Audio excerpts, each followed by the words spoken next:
ప్రత్యేక రాష్ట్ర సాధన కోసం ఉద్యమ సమయంలో తెలంగాణ సమాజాన్ని ఉర్రూతలూగించిన జయ జయ హే తెలంగాణ గీతం ఆవిష్కరణకు ప్రభుత్వం కసరత్తు చేస్తోంది. వచ్చే జూన్ 2కు తెలంగాణ ఆవిర్భవించి 10 ఏళ్లు పూర్తవుతున్న సందర్భంగా ఈ గీతాన్ని ఆవిష్కరించనుంది. ఇప్పటికే దీన్ని రాష్ట్ర గీతంగా ప్రభుత్వం ప్రకటించింది. కాగా ముఖ్యమంత్రి రేవంత్ రెడ్డితో హైదరాబాద్లోని ఆయన నివాసంలో గీతా రచయిత అందశ్రీ, సంగీత దర్శకుడు ఎంఎం కీరవాణి తదితరులు భేటీ అయ్యారు.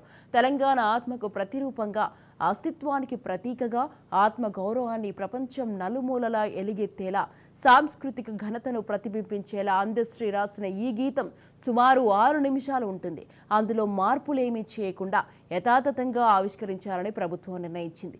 అయితే ప్రభుత్వ అధికారిక కార్యక్రమాల్లో దేశ విదేశీ ప్రముఖులు హాజరైన సందర్భాల్లో వినియోగించడానికి వీలుగా గీతాన్ని 60 నుంచి 90 సెకండ్లు మించకుండా రూపొందించాలని సీఎం సమక్షంలో నిర్ణయించారు.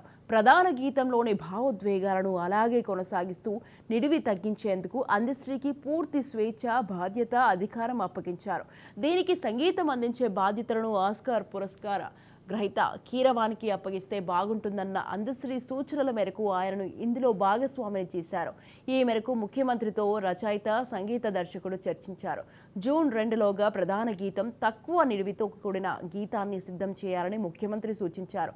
ఈ సందర్భంగా కీరవాణి, అందశ్రీలను సీఎం రేవంత్ రెడ్డి సన్మానించారు.